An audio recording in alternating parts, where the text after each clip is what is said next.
lovely way Oh, to we're start. live now. I Okay. hate when my head is up there when we start. You get those Whoa. freeze frames now, the thumbnail of your Right. head. Hi, everyone. There's my giant nose. Hey guys, It's a I'm great opening. Loyola Luvis. And I'm George Luvis, Loyola's And husband. That's we how I'm are- known. Yes. We are here every Sunday. We've been changing the times like crazy, trying to acclimate to the daylight savings and the sun going down later and client sessions and blah, blah, blah. Here we are. Yes. Every Sunday evenings, hopefully 7:30 Eastern Standard Time, to talk about marriage and family, really. Okay, I'm sorry. Oh my gosh. Let me tell you something straight up. She's so mad at me today. I'm so mad at him already. This is a bad time of the day for us. We go to sleep 8 o'clock. So Before. he gets up at 4 a.m., so I got to give him a break. But we go to sleep so early normally that staying up to do this is like, you are going to see. The worst of us. He's laughing now, Barbara, but you should see him an hour ago. But no, I mean, we have fun. This is really, do have really fun. fun for us. This is like date night for us. So yeah, It's just another way for saying how pathetic I am. You have to read between the lines in marriage. which is a beautiful segue into our topic tonight. Boredom in marriage. I think since the day we got married, we've been married. We have this conversation every time. 24, 25 years ago. And I like to go out and do things, and he likes to be home. I like to be like really physical, active, horseback rides, skydiving. I don't know. I like horseback riding, but I don't jump out of a perfectly good airplane. And going out to the restaurant is just, it's not worth it. He's distracted by everything and everyone, and Here we he likes go. to dine. Yeah, we're not going to go there, okay? The point is, we have discovered how to make two completely opposite people with two very different interests work. So boredom in marriage is something that's really common. I mean, who doesn't get bored, right? No matter who you are, one of you, really both of you, are going to have different interests, and you end up feeling like you're alone. But what I have come to determine, what I have come to really appreciate about our differences is that George is always on time. He's always up in the morning at the same time. Like, he's so predictable. And I need that. I need that predictability to keep me to keep me anchored, to keep me centered. And I can go out, like, one of the things I appreciate about George is that he doesn't ask me to stay home and do exactly the same thing he's doing. He is okay with me going out and doing all the things that I want to do with the children or whatever. And he's home and he's happy. I'm out running around like crazy and I'm happy. I love knowing that he's home when I get done, and he loves, I don't know, George, what do you love? I love knowing you're coming home He loves eventually. knowing I'm coming home. No, we're good like that. And there are some things we do together. I mean, it shouldn't sound like I'm always home and you're always out by yourself. But I learned early on in our marriage, and especially there were a couple of years early on where I battled a little bit of a health issue, and it made going places difficult, just because of, how my health was at that time. But I was never going to make Loyola and the children stay home just because either I wasn't feeling well or I couldn't get a day off from work, or even, because of the health issue, there were times when I was having a lot of anxiety about going someplace because I didn't know when an episode would flare up and, what would come of it. So, but I was not going to be a dictator and, you have to, if I'm home, you're home. No, you know, I mean, if you trust your spouse, and obviously I trust Loyola, you can say, look, you know what, you and you know, your girlfriends or you and the kids, you want to go, whatever, go. You know, have fun. I'll pay for it. I just can't do it right now. And so that was, you know, I think that was big for us. Because I think the first year we did the joined at the hip thing. You know, I mean, we didn't go to church if one of us wasn't feeling well, like the other one stayed home. Oh, I do. But I remember things that didn't happen. So, according to her, you know, you ask her, that never happened. But I think early on, it's fair to say that I was a bit of a control freak. Like if I couldn't go, I didn't want you going, and ultimately, you know, it took a little bit to go.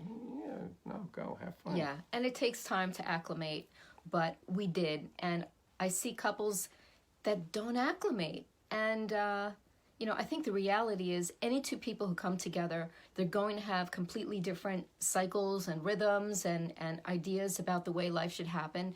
And the best thing that any of us can do is just accept the other person, figure out how to make it work. Don't control anybody because you can't, not for very long. And learn to appreciate the differences because those differences create balance. And at the end of the day, all of life is about finding balance. It's really easy to go to extremes. You don't have to think hard when you're dealing with extremes. It's much more difficult to ride down the center of the road, you know. It takes thought and effort, but that's just an example of marriage. In marriage, you have to find the center of the road, that balance where you're not dealing with extremes, and appreciating those differences. It's so simple, and yet it's not so simple. Well, I think the hard part is if you're not fair with your partner, it's very easy. Like it would have been very easy for you to be angry at me for making you stay home. It also would have been easy for you to be angry at me for letting you go someplace while I stayed home. You know, you could have, you never come with me, you know, kind of thing. Or why can't I go just because you don't? So it really takes both sides to be cool with things. I mean, you know, another silly example, I really like to bowl. And when we first got married, I was in a league and I loved bowling and I would want to take Loyola bowling. And I think she went once. You know, and she doesn't like it. So I didn't force her to go bowling. I was happy when my kids were a little bit older and they liked to go bowling with me. But, you know, and fishing. I like going fishing, so I would take the kids fishing. You know, Loyola came once and she sat on the bench and did her nails and just watched us fish. There was a little, you know, picnic bench and, she, you know, 100 yards away from the lake. And she was like, okay. Yeah. Have fun. You know, she didn't want to touch anything. She didn't want to be near the water. But, you know, the kids and I had a great time. And I mean, there were multiple things like that. So. And I think a lot of times what happens is kids find themselves being pitted between the parents. Like, you know, going with dad or going with mom or liking his things or liking her things and feeling almost like they have to have an allegiance to one parent or the other. And that is so toxic. Like, it's so important for both parents to be like, hey, go have fun. Yeah. Do this thing, and we're all still good. Yeah, we were good at that. You know, that was one thing we did well. The kids knew that if I wanted to stay home, you know, there was no requirement. I didn't need anybody to stay home with me. I wasn't, you know, oh, poor me. You know, it was just like, hey, man, go have a great time. And same thing when I would take them bowling or fishing or whatever, you know, Loyola never made them feel bad that they were coming with me and she was going to be home for the afternoon by herself. Yeah. And listen, anybody can do that once in a while. But I'm talking about like when that's the way it is every single time. If there's resentment, the kids start to sense it, and then they start to feel that allegiance that they have to have. And literally, it's about being authentically okay. This is my life. Find the good in it. It's all okay, you know. Acceptance. Yeah. Acceptance. Don't try to change anybody. You can't. You can't. If somebody's life is in danger, the children's lives are in danger, that's a different story, a completely different story. You have to protect yourself. You have to protect the children.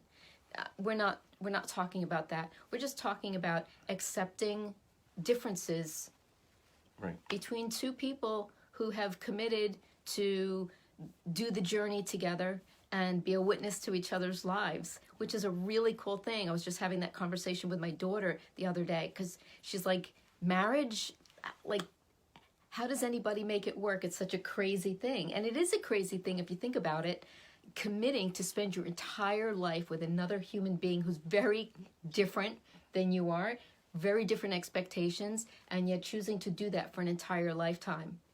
It's about taking the journey together, no expectations.